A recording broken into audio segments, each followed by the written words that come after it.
viruses as well.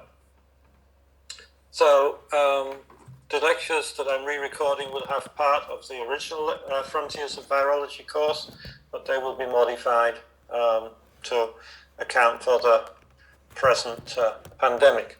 So we start, I go back to sharing my screen and to the share screen. Yeah. So I go full screen. And you should be able to see full screen now, and we should also see the laser pointer. Good. And let me just get the chat up. Can't see the chat. Okay. So, just in case there are any problems. If you have any problems or questions, just write something in the chat. I can see that. So, frontiers. The frontiers. The absolute frontier of virology is on the next slide. There we go. How many viral species, how many different viruses do we have on planet Earth? And in a very interesting lecture given by Edward Holmes, about the time that SARS coronavirus 2 was spreading into the human population in Wuhan, he estimates from sequencing around 100 million viral species on planet Earth. Huge number of viral species. Most successful organisms, if you can call them organisms, on the planet. And the real revolution in virology, which has taken place in the last 10 to 15 years, is new generation sequencing. We have huge amounts of data about viruses. It's possible for people to take, for example, the Zander fish from Neusiedlersee or somewhere in Plattensee in Hungary, and start to sequence various body fluids from this fish and find new picornaviruses, for example. I saw a report of that last week. Huge number of viruses being sequenced, huge number of sequences being placed into the gene bank. Here we are, we see every year 400 to 600 complete phage genomes are being added to gene bank. And we have to do something with this information. That is part of the problem that we're suffering at the moment. It's one of the frontiers. What do we do with this information? To put this in another perspective, in the picornavirus family, that's like polio, common cold, hepatitis A, we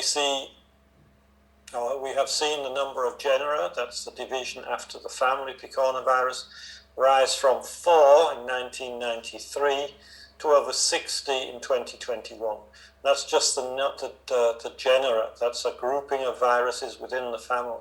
Huge number. I'm in the study committee. I'm supposed to name these things, and I can't name you all 60. I'm doing well if I can name 10 of these new genera. So that's a fantastic advance, but it brings problems with it. Much of the knowledge we have is on pathogenic viruses, because those are the ones which cause us problems. We will see a lot of coronaviruses, but we don't know much about them because they don't cause disease. Why don't they cause disease? Because most viruses have adapted to the host and do not cause the disease. For example, tick-borne encephalitis, or FSMA in German. This virus lives happily with rodents, Nagetiere, rats, mice, and so on, and ticks. Both of these organisms, or all of these organisms, are quite healthy. It's only when a tick bites a human, virus is transmitted from an animal to a human, it's not adapted, then the virus causes disease during its replication in the human, and this may be fatal. And there we have then the word zoonosis, of which SARS coronavirus 2 is a very good example. And such viruses, such transmission to humans, are much more likely to cause pathogenicity. But they don't have to. And that is one of the very interesting, quite fascinating questions about SARS coronavirus 2, is why is it asymptomatic in some people, and why does it cause such a terrible disease, and even in very many cases death in other people? And this is one of the questions that we do not understand. But there are examples that test this rule. Some viruses are transmitted from animals to humans and they don't cause disease.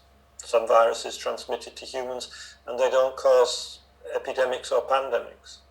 So there's a lot of stuff we still need to learn, a lot of stuff that we don't understand. We don't understand why zoonoses cause such pathogenicity. These are all open questions for the future. With every technique, with every advance, there are always disadvantages too, and that can be looked at for new generation sequencing. All we ever get are sequences. We don't actually see the virus, and there's no biology. Is it really a virus? Is the sequencing correct? If you know about next generation sequencing, there's a lot of computer work in it. People put sequences together, they align them, but unless they take an old-fashioned approach like race, where they look for the 5' and 3' ends of the virus sequence, or they use Sanger sequencing to really show that the sequence is one intact sequence and not a lot of assembled computer sequences, then we can't confirm the accuracy. Often, like the example of the virus from the zander fish, it will only ever be sequenced once. Will the sequence be accurate? How prevalent is this virus? Is it found in other animals? And so on. Can NGS take into account a recombination, which happens very frequently in certain viral families, such as HIV, such as poliovirus, which is a member of the picornavirus family, and obviously in SARS coronavirus too. What about reassortants? We see reassortants in influenza virus and rotaviruses. How can next generation sequencing be sure that all of the segments it sequences belong to the same virus? And then a lot of people take samples from the fluid in the gut of a particular animal, and then they sequence, look for viral sequences, and often in insects they find plant viruses.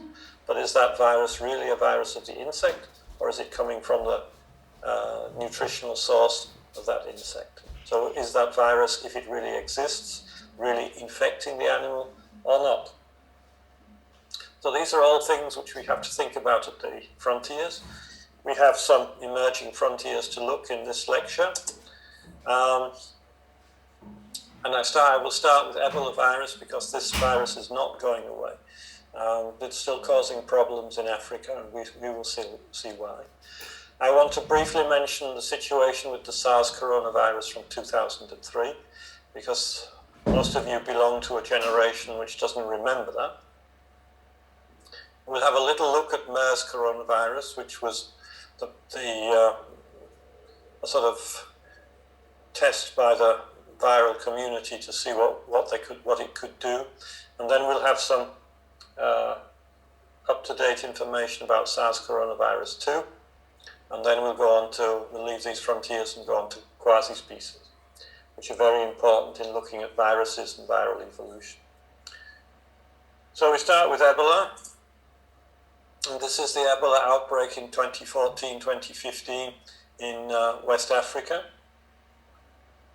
We see the number of cases here in these blue.